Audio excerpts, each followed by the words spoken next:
Bueno, bizozketa ingo ditugu. Aurrenekoan, irabeza izango da erosle bat. Hernaniko kanpaina honetan, Hernaniko denda hauetan, produktu bat erosi duna, eta gero zozketan parte hartu nahi izan duenez. Eta horrek jasoko du 1.000 euroko sari bat.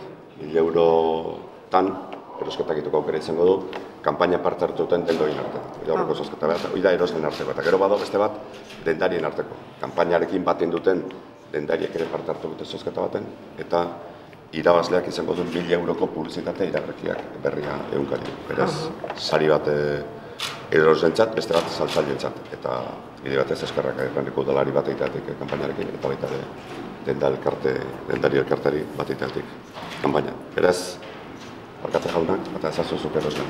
Eroslena. Monatu, Ez zure erosle ezagun horrena. Nik ere esateko, interesgarria izan dela kanpaina, holako kanpainetan nolabait uztartzi delako komertzio txikia eta herriko komertzioan erostea, eta euskararekin eta euskarazko komunikabide batekin lotura hori ez. Eta komertzio txikia eta euskara sustatzea interesgarria gara udalentzat, eta sarila da Marisarentzat. Marisa, besterik ez du jartzen. Bai. Adarraga gozotegian egindako erosketarekin. Peine, silla paindegia. Peine, silla paindegia.